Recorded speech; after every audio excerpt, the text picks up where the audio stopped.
Welcome back to another episode of the Bench Mob Ent podcast, the best sports podcast in New Jersey. We got a special guest on with us tonight, none other than the senior 5'6" guard from New Haven, Nayeli Dowding. How are you doing tonight?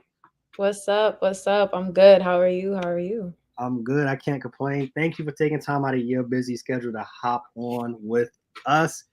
How's everything going? I know the season has started. I just want to start there. How you feeling? How's the team looking? How's everything going? I'm feeling good.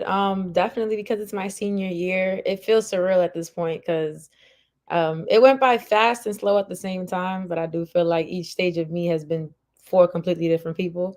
The team's looking good. Definitely a tough group. Everybody likes to hoop. Everybody likes to get up and down. So I'm really excited to see what we can put together this season. I'll definitely be locked in to see how everything goes. As I tell all of our guests, this is your home podcast now. So if you drop 25, 30 piece throughout the season, you want to come talk your stuff, just shoot me a DM like, hey, Tone, I was balling. Let me hop on. So Of this course. is your home podcast. We'll be rooting for you from here from Jersey, New Haven. You weren't at New Haven all 4 years. Why New Haven was the school of choice that you transferred to? Yeah, so I started off at the University of Hartford in Hartford, Connecticut. I was actually a walk-on my freshman year, so the collegiate experience was, I think, a lot like different in my perspective. COVID was a big part of why I had to walk onto a team like that, but I took my chances and I said I wanted to play Division I basketball. And academically, I got money. But I was able to hop right on the team off of just some film that the coach saw, and I was good to go from there. I had a coaching change my sophomore year, and when I say coaching change, I mean the entire staff was gone, whole new coaches, whole new team, and I had an opportunity to really show myself that year and really do my thing. Um, so Hartford went from Division I to a Division III transition, which is unheard of. So everybody left that year. The transfer portal is a scary place. I was in it twice. I was in it after my freshman year and decided to stay at Hartford for another year. And after my sophomore year, it was definitely a challenge for me. I didn't know where I was gonna end up until late August, and school starts in late August. Yeah, people don't know that about me. My high school coach was actually able to hook me up with New Haven, got me in contact with the coach. She wanted me on campus the very next day. I had a good conversation with her, my dad, and the assistant coach at the time, and I felt like I was the right fit. I felt like it was the right fit for me because of what I knew I could bring to the table. And I was so eager to just share my leadership skills and my basketball IQ with the new team. So, First off, shout out to being a walk on. no, for I real. know that's a different type of challenge in itself.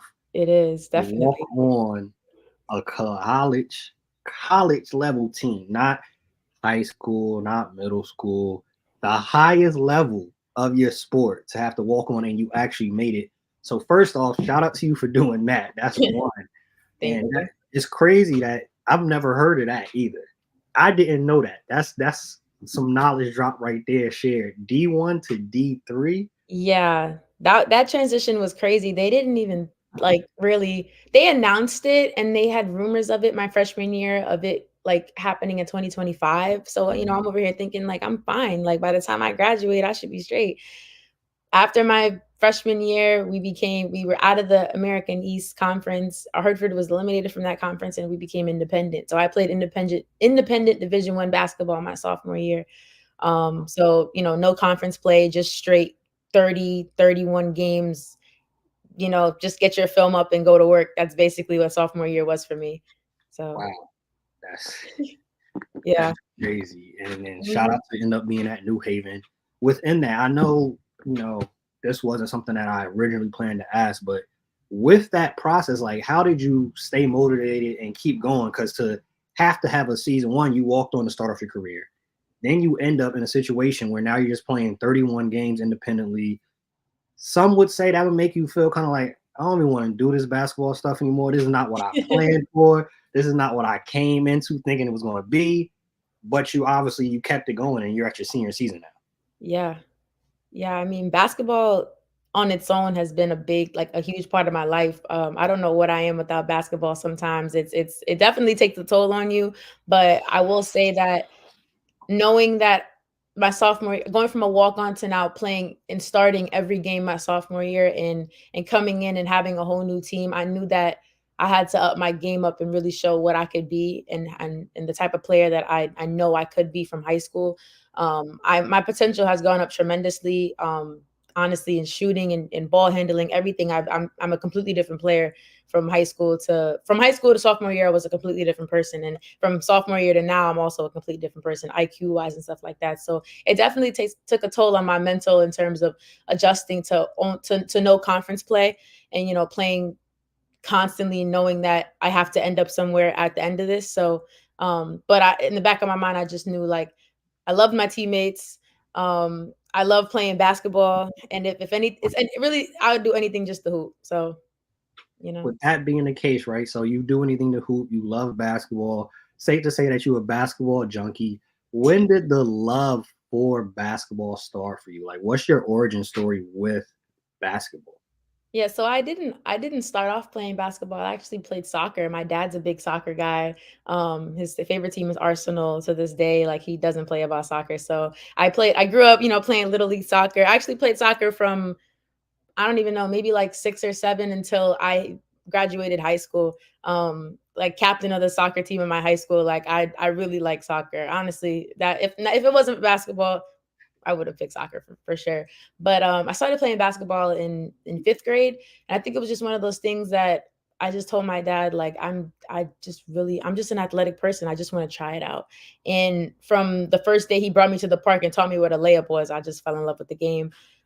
He took me to my dad made it his I talk about my dad a lot, but he made it his goal to take me to as many clinics and as many workouts as possible. He actually took me to Skylar Diggins Smith, her clinic when I was in middle school, and she was there. I got to train with her. It was really a really nice experience, and I think seeing that then from the different drills that she brought us through and the different the techniques that she taught us, I still remember the things that I learned in that camp way back in the 6th grade. So that's where my love started, and I understood like I finally understood what it would take for me to become the player that I am today at such a young age, which is great.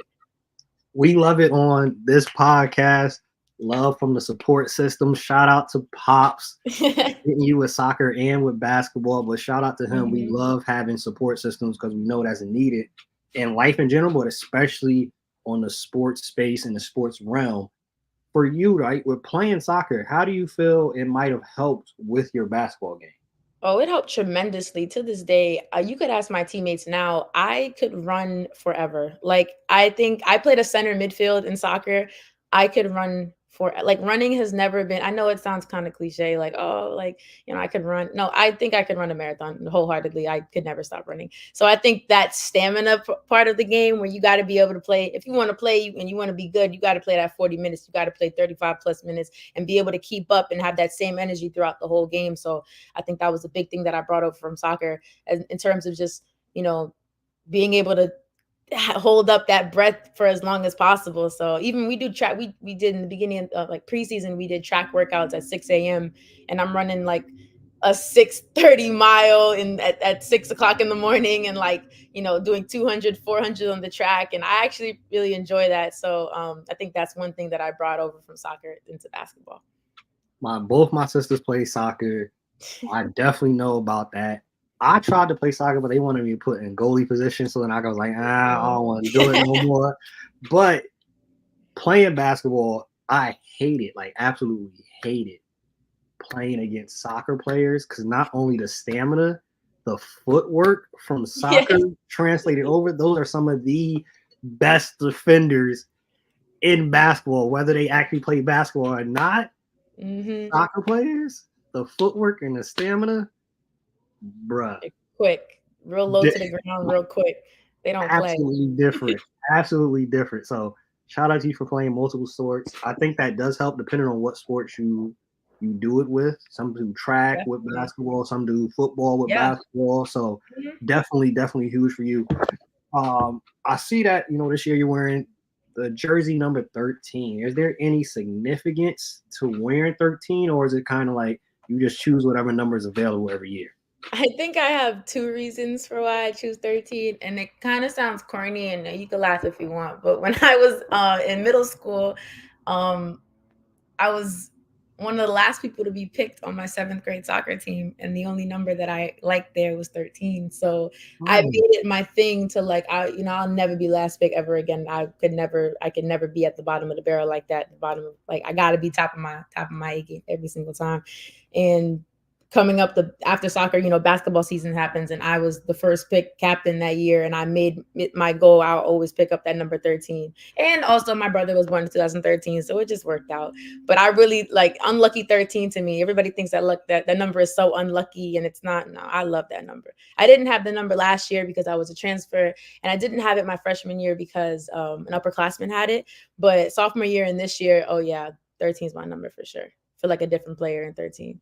no, that's a good motivating factor and a good story behind it. Why you chose 13. So I'm not laughing at that. I think that's good, and that's very Jordan s. That's very Kobe Right? in regards of Damn, make my high school yeah. basketball team. They remember who was on the team, who got cut from. Like that's Yep. very Jordan s. So I don't see any problem in that at all.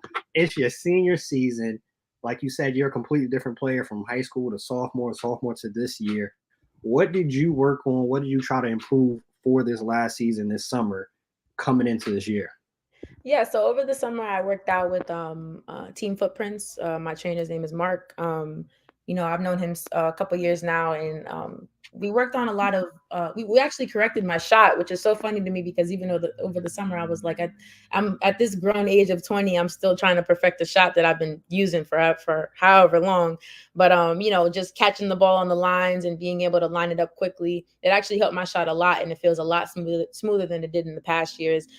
We worked on my quickness, footwork, being able to get downhill, knowing when to pull it back, knowing when to attack, and knowing when to take my shot. Be confident in taking the shot that I know that I could take and I can make. So I did a lot of running in the summer on my own. I did a lot of cone work, just ball handling skills. You can never go wrong with just some cone work and just some stationary drills even then. So I did when I did work out in the gym, I would go straight to the weights right after that. So just building that body muscle and just being able to be consistent in that realm of, you know, I still want to back people into the post, even though I'm 5'6". I'm not that little, but things like that. So those are some of the things that I worked on. But I definitely think I feel a lot better for my senior season coming up. I feel a lot more confident from doing those workouts. Sounds like a productive season, summer that is, summer Mhm. that year, getting ready for the senior season. And you see it professionals that's 30, 35, having lethal shooter or somebody come in to help with their shot. That's the great part is those that keep trying to work on their game because there's always something that you can improve on your game. When you see the people like Steph Curry, LeBron James, if Yeah, they still working on stuff, I don't think anybody in a position to be like, nah, I'm good. I don't got nothing. you could never relax in the game of basketball for real. You always got to stay on your toes and learn something Exactly. new. Somebody's always getting better, and that's all Exactly. sports really. But Really. you always gotta make sure that you're honing in on your craft. You kind of alluded to it earlier. You mentioned it with everything that was going on from your freshman year and then dropping down to D3 and things of that nature. How do you maintain your mental health in this space, playing at the highest level, and also think it's safe to say it's a lot of high pressure situations. It's a lot of Mm. situations where it's 5 seconds left. You gotta go get a bucket. Your team needs to win this game to get into the Yeah. 20. All those different types of things going on, not including making sure that you're doing your schoolwork. Having like it's Yep. a lot on your plate, not even including the family aspect. How do Right. you maintain your mental health? Well, mental health is huge in collegiate basketball. There's a huge jump from high school to college. My freshman year, I remember just we had a lot of problems within the team, just chemistry wise, we just weren't there, and like that took a big toll on me because I went from a great program in high school to I knew everything about everybody, and we all knew each other and all loved each other, to having to build a whole new group and a whole new environment. So um that jump was huge to me coming into college, and it still is a huge jump, getting to know new players and having to build that chemistry up with new people every year. So I find that off the court, when I have time, when I'm not in the gym by myself, when I'm not at practice, I definitely take my time. I take a nap. I go. I write a lot. Personally, I write some poetry on my own. I do. That is something that I enjoy doing on my off time. So I write about anything that comes to my mind. In terms of schoolwork, I know I'm on top of my schoolwork. I know that that's what's also on the line when it comes to playing collegiate basketball. You are a student athlete. You are a student first. As much as we hate to, go and read 30 pages a night, we are a student first. I'm a political science major, so my major involves a lot of writing and a lot of reading. So making a schedule for the week. Sunday, I'm always making a schedule. My practice schedule has always been the same, 12 to 3. I know that from 12 to 3, I'm a basketball player, and any other time outside of that, I got to be a student. So, getting my work done early. If I got a game coming up, I know, let me get my work done before the game so that I don't have to worry about that after. Things like that. Just keeping up to date, being really close with my professors and letting them know that, look, I'm an athlete, and some things may take me a little bit longer, or some, I might not be in class this day because I have a game. And they're very understanding. I haven't run into a professor hasn't been understanding about stuff like that. So that's really good for me. I'm not sure about my teammates. I hear some crazy things about their professors, but me, I think I'm a pretty cool person. So they don't mind me, missing a class or two because I got a game that night. They always tell me good luck. So my mental health is huge. Honestly, it could go up and down, especially when you think about when you're not playing well, things like that. Mm. And sometimes it's nobody's fault but the basketball gods, and sometimes you just got to do what you got to do. You got to get in the gym. You have to find that time to really you're that off time outside of practice to get some shots up, to get ball handling. You can't forget about those little things, because somebody, like we said before, somebody's always getting better every day, and you cannot slack. You got to be able to keep that balance between being a student and being an athlete, and then social life as well. Being able to be cool with your friends and still, hang out with your friends responsibly, and just be all around, just in the world, being a great person. So it's a lot, but it's fun. I'm gonna miss it definitely when I'm not doing it anymore. So Definitely is a balancing act. Definitely is important to keep that mental health because, like you said, with any sport, but with basketball, it's a lot of ebbs and flows. You drop 20 this game, you might end up dropping three, and right, you same exact shots, just same not feeling. plays, just not it's just not your day. So definitely something to make sure that is valued. That a lot of people kind of overlook as Yeah. athletes. It's just like, oh, it's just basketball, it's just football, but the mental aspect actually plays a big factor in how you actually perform. So that's something Mhm. that's not to be negated. You did mention political science major. What do you plan on doing with that, by the way? I saw So that in the research, and I just wanted to know, like, what are you planning on doing with that? I'd love to go to law school. I know that a lot more school, but I'd love to be an attorney. Specifically, advocating for families with children with special needs. I am a member. My brother has autism. My younger brother. We're 10 years apart. There's a big gap between me and him.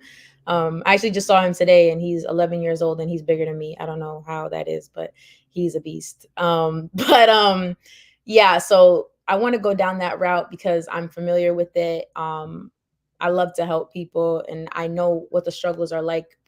Being that my brother does have autism, and he does have some setbacks in terms of education and getting justice, and the school systems and stuff like that. And I'm a big, if anybody knows me, anybody can say one thing about me, I'm gonna advocate, and I'm gonna stand up for what I believe in. I'm gonna use my voice in the times that I know I can. So this just seemed like the perfect profession for me to go into.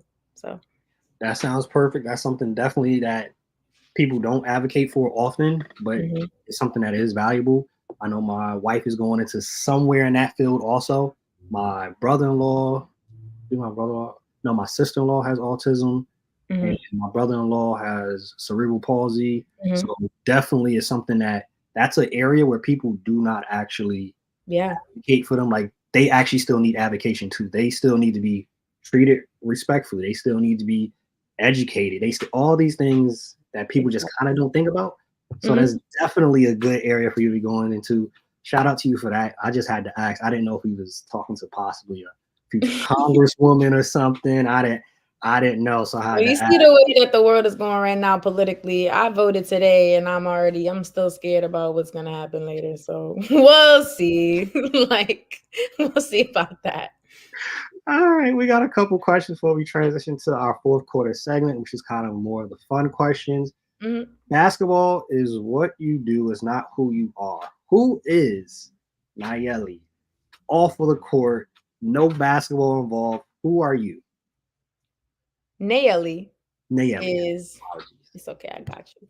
Nayeli is. I like to call myself a poet. I do write. Like I said before, I do like to write. I personally like to think that it's on my Instagram actually in my highlights. I actually like to think I'm a pretty good writer. I can rhyme a little bit here and there. But outside of basketball, I'm just a great person, honestly. Other than being a writer and other than being a basketball player, I think I'm just a great person to be around. I enjoy music. I'm a big music person. My favorite artist is Nicki Minaj. I'm a big Barb, A Boogie artist like that. Huge music person, Kanye, people like that. And honestly, honest answer, I think I'm still finding myself in that realm. Being that I've been playing basketball for so long, it's all I know. So I'm excited to see. I just turned 21 last week, so I'm excited to see the what the Naily that comes out of coming out of college and things like that. I think I'm a great teacher as well. I do as well as being going into law school. I do want to coach. I think I have a lot of potential and a lot of experience in terms of having three different coaches, four different coaching staffs. I think I'm very much qualified to educate the youth and teach the youth how to be a better basketball player and even translate that into being a better person off the court. So that's the kind of the route I want to go down, and that's where I'm headed. So yeah, it's still basketball related, but it's on the other end of the floor. So yeah. A lot of knowledge that you could definitely share with them, wisdom, like you said, being a good person on the court and off the court. Of course, happy belated birthday. Thank you. Happy birthday for that. Ending off with, like you just said, you have multiple coaches. You went to a Scholar Diggins camp. You had your pops. What is the best advice you've received from a mentor? I'm gonna say the one thing that all of my trainers and all of my coaches will say to me is consistency is key. And as corny and as repetitive as that may sound to anybody that's young and just starting out with the game, it's so important to stay consistent and on top of things. My dad talks about, he talks to me a lot still to this day about eating right. The stuff you do off the court is so important for your body. I feel like an old lady playing basketball now compared to how I felt 3 years ago. My body just does not move the same. It doesn't feel the same after. I'm always in pain after practice. All of my senior teammates feel the same way. I always tell my freshman teammates, like, one day you guys will see what I mean when I say you're gonna get old. I promise. Consistency is key. I could say that a million times. You know, going in the gym and getting in the gym late or earlier than when you have practice, consistently doing ball handling, getting shots up, being a great shooter and a great ball handler comes with reps and doing it, and muscle memory and things like that. So you want to separate yourself from the group as much as possible. You could still be a great teammate and still go on your own and do things that'll improve your individual game. I learned a lot in the last from my mentors in the last 4 years that being able to play your own game within the system is really important. It's a big part of that mental health aspect. When things aren't going your way, know how to be a player within that system that your coach has implemented. And when you're having a great game, it's usually because you're playing free. It's usually because your shots are hitting, and it's usually because even if your shots aren't hitting, you're talking, you're on defense, you're getting stops, you're getting steals, you're making assists. So there's other aspects of the game that I think younger players especially need to pay attention to in order to improve their level of basketball and just be better every single day. It's so important to remember that staying consistent and separating yourself from the group is key to being a great ball player. That is a gem of knowledge for all aspects of life. You're watching this, you're listening to this. Consistency in every aspect of life is key. Your friendships, your faith, your schoolwork, your marriage if you're married. Mm-hmm. all aspects, your sport, whether it's basketball or baseball, consistency is key. I think we got the title to the episode right there. That's going to be the title. That's Consistency is it. key. Fourth quarter segment. I am a foodie. I love to eat a lot of food. I eat for three. So I like to ask my guests anytime they come on a food related question. One restaurant you can eat at and not get tired of. I gotta say Chili's. I love chili so much. I feel like people forget that Chili's exists. I love chili so much. The Cajun chicken Mm, pasta is heat. That what's it called? That like triple dipper thing. You get the triple sliders platter, and the and yeah. this and the honey chipotle chick. That is heat every time. I get the same thing every time. I can't go wrong with it. Legit had that last week. Exactly. So did I. Legit had the triple platter, the appetizer, sample, whatever you hmm call it. I literally had that last week. Need that. No lie. So shout out to Chili's, underrated, hmm underrated big time. If money wasn't a factor, money's not an object. What would you choose to be doing with your life? I'm gonna say it again, a basketball coach, and that means at any level. Honestly, I know them high collegiate level coaches get paid like Dawn Staley's out there, but the coaches that teach the youth, them. I'm a youth coach actually in the summertime. I get like $50 for what I do, and I get a lot more joy in seeing a kid come in the next week and use what I taught them the week before than any money could buy. So that's definitely what I would pick. Hey, that's a love for the sport. Like I said, safe to say you're a basketball junkie. For sure. That's love. You mentioned Dawn Staley. I just want to ask this though. You're in your senior season on your way out. How do you feel about the viewership and all of the eyes now on the game of basketball for women? I personally think it's a long time coming. I hmm had sisters that played soccer, but they also played basketball. I've Right. coached multiple female AAU teams. It's a long time coming. It's about due time. How do you feel though that you're actually in it? You're actually one of the players, and now everybody, oh, we tuned in. Oh, who's on right now? Oh, we watching. We buying this. How does that feel Yeah. for you? What's your thoughts on it?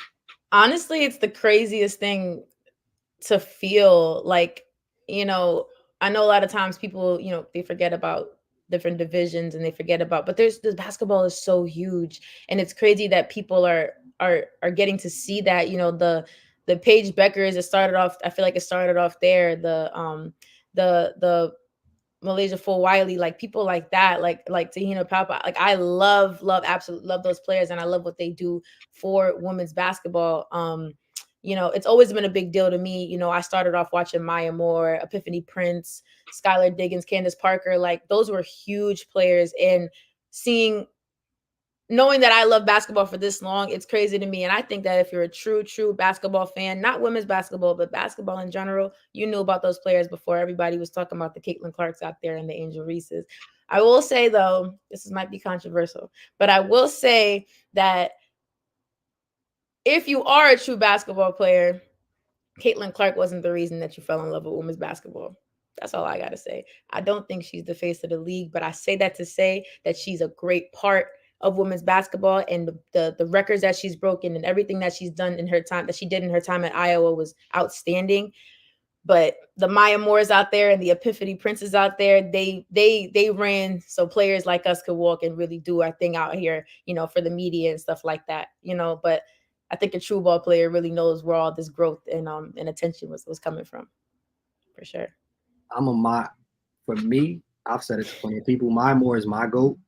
She should be getting thank you letters from a lot of the people in the Oh, league because if she did not decide to go fight that fight and hmm then get married and say, you know what, I'm good. A lot of y'all wouldn't even know what a ring looked like. Maya no, Moore was really her, and that was my thing this season too. Like it was great. All eyes was getting more on the for sure. WNBA, and the discourse was up and down depending on who it was. Yeah, Please do your research before exactly. Caitlin Clark. It was Maya Moore, Lisa Leslie, Cheryl Yes. Swoops. Like this goes back. Like Way back. Sally actually was a player. Like She was a hooper. She could hoop for sure. Teresa Weatherspoon. Like this goes back Hmm. for a minute, But I and love the I think coverage. It feels like a brand new game. I even I go to a lot of New York Liberty games.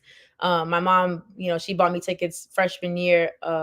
Well, freshman year or in between freshman and sophomore year of high school, and you go out there and it looks like the stadium looks like it's for a high school basketball game. Like not a lot of people are showing up. There's so many empty seats to the point where I could just walk down and I could be courtside and nobody would even know. And now I'm sitting in the nosebleeds at a New York Liberty versus Chicago Sky game. That's insane. That's crazy. Like to see that growth. I went to a game every year, and to see that growth is tremendous. So I'm really happy for the attention that the sport is getting for sure. Max, I've been to the Liberty games, like you said. It was Hmm. completely different now. And to your point, I think the Paige Beckers of the world and the Juju Watkins of the world, Hmm. actually to me, and I've said this, they're going to be even better than Oh Kate. yeah. That's just me. Listen, I Like, agree. hey, it's cool and everything. We appreciate where it's at right now this year, but it's some dogs coming in. They That's cold. They gonna could be. hoop. They I'm are a cold. I'm big Juju Watkins. I'm just Oh like yeah. I'm telling people, yo, just wait a couple years. Whenever she come out, all them records Caitlyn got, I promise you. I That promise. and more. Juju was coming for all of that. So I can't Juju's wait. not coming to play for sure. And she's Exactly. young. That girl is young. She got so much time, so much potential. That's why I'm like, she only getting better. The game is in a very great place. For sure. Very great place. A lot of skilled players are coming into the league that's going to help it even go further than it's already at. Hmm. Last couple ones before we close this episode out. Again, we thank you for hopping on with us, taking time out your Of schedule. course. Start, bench, cut. TikTok, IG, I don't know how you want to call it, X or Twitter. I'm gonna call it Twitter because what is X? I gotta start TikTok. I gotta actually get off of TikTok. That's my problem. I'm on TikTok too much. That app sees me every day, all day. For real. Like I don't know. So I'm starting TikTok. I'm Mhm. benching Instagram, and I'm cutting Twitter. I don't got time for that. Twitter is only good for them little highlights that I post, but nah, it's not worth my time. Not over Instagram for sure. I can dig it. All expense paid vacation, where would you choose? I'm going to Trinidad.